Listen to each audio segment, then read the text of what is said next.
Welcome back ناظرین. یہاں پر میں نثار کھوڑو صاحب سے اب یہاں پر یہ سوال کروں گی. نثار صاحب شکر ہے ہم بھی آپ کو یاد آئے. نہیں آپ یاد ہے بالکل. اچھا یہاں پر یہ بتائیں کہ اتنے سارے ناراض رہنما تھے, قبول صاحب بھی اب آ گئے سامنے, شازیہ مری بھی سامنے آ گئی ہیں, اپنا شہری رحمان صاحبہ کو بھی سفیر بنا دیا گیا ہے. تو یہ جو اتنی تبدیلیاں, اب جیسے کہ اگر قبول صاحب کو دوبارہ سے سامنے لے کر آئے ہیں تو کیا مرزا صاحب نے جو ہلچل مچائی ہوئی تھی تو اس کو کنٹرول کر رہے ہیں آپ لوگ؟ سندھ میں ڈیمیج کنٹرول ہو رہا ہے. نبیل قبول صاحب ایم این اے تھے, ہیں, اور جب تک پیپلز پارٹی کی یہ حکومت ہے اور نیکسٹ الیکشن جب بھی ہو تب تک وہ ایم این اے رہیں گے. ہاں ناراض بھی تھے. نہیں دیکھیں وہ مسئلہ نہیں ہے, کوئی ناراض نہیں تھا.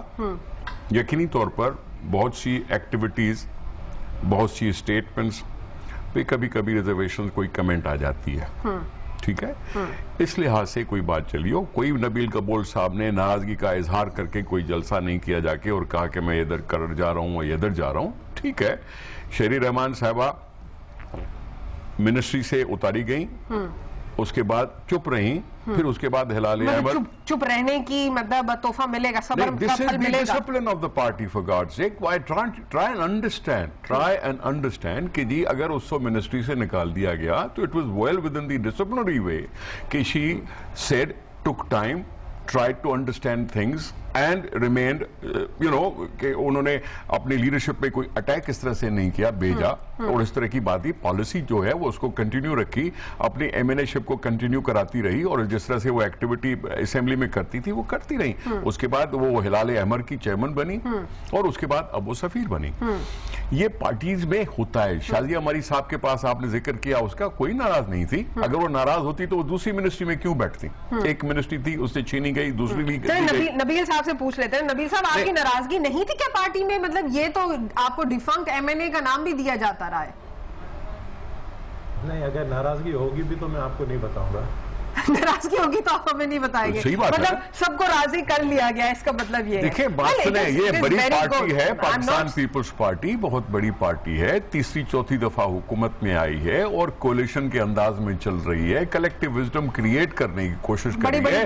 جو ایکریمنی پارٹیز کے بیچ میں ہوتی ہے اس کو تھوڑا سا اور بھی ڈیفیوز کرنے کی کوشش کر رہی ہے, اور اس انداز سے اپنی اس پارلیمنٹری ڈیموکریسی کو چلانے کی کوشش کر رہی ہے, اور میں سمجھتا ہوں بہتر انداز میں کر رہی ہے. اس میں کوئی ممبر تھوڑا سا مطلب کہ انیکٹیو نہیں, انیکٹیو کبھی نہیں تھا نبیل صاحب, کوئی انیکٹیو نہیں ہے. اچھا رانا صاحب سے تھوڑا سا پوائنٹ آف ویو لیتے ہیں نا. رانا صاحب اگر ہم پیپلز پارٹی کی بات کرتے ہیں تو سندھ جو ان کا اپنا گڑھ ہے تو اس میں اس کو کافی حد تک غیر مستحکم دیکھتے ہیں, اور 3.5 سال کے اندر جو پارٹی کے اندر چینجز آئی ہیں, اب اگر ہم اس میں تبدیلیوں کی بات کرتے ہیں تو اس میں وزیر اطلاعات بھی چینج ہوئے ہیں, منسٹریز چینج ہوئی ہیں, سندھ میں بھی ہوئی ہیں, فیڈرل لیول پر بھی ہوئی ہیں, تو نون لیگ میں تو کوئی اس قسم کے ایشوز نہیں آئے. تو آپ دیکھ رہے ہیں کہ ناراضگیاں تھیں, یا آپ اگری کریں گے قبول صاحب کی یا کھوڑو صاحب کی بات سے؟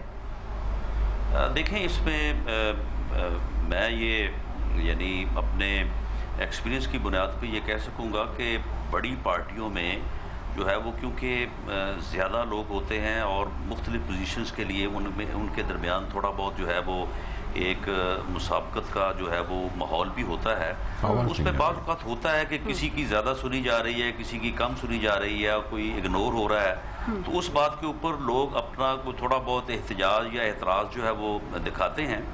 لیکن جو لوگ ود ان پارٹی ڈسپلن رہیں تو انہیں جو ہے وہ پھر دوبارہ بھی جو ہے وہ موقع مل جاتا ہے. اور اس میں پیپلز پارٹی, اب اگر کھوڑو صاحب یا قبول صاحب تو نہیں مانیں گے, لیکن پیپلز پارٹی میں ایسے لوگ جنہوں نے پچھلے ادوار میں بہت زیادہ کام کیا, بہت زیادہ قربانیاں دیں اور پارٹی کا بڑا حصہ تھا, ان لوگوں کو نظر انداز بھی کیا گیا, بلکہ کچھ کو تو دھکیل کے جو ہے وہ ایک سائڈ پہ کیا گیا.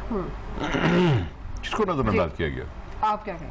کس کو نظر انداز؟ شاہ محمود قریشی موجود ہیں. شاہ محمود قریشی وہ فارن منسٹر رہے. شہری رحمان گزارش کرو, ایک سیکنڈ. نہید خان ہے, صفدر پرویز دیکھیں بات سنیں رانا صاحب, یہاں قمرالزمان کائرہ صاحب وہ منسٹر انفارمیشن تھے, اب نہیں ہیں, وہ پارٹی کے عہدیدار بن گئے. فوزیہ وہاب صاحبہ پارٹی کے عہدیدار تھی, اب سی سی کی ممبر ہیں. جناب وہ جو واٹر اینڈ پاور کے منسٹر صاحب چھوڑیں, میری ایک اور بات کا جواب دے دیں. نہیں, میری بات کا جواب میں نے تو بات کی نہیں, کہیں بات سن لیں میری آپ.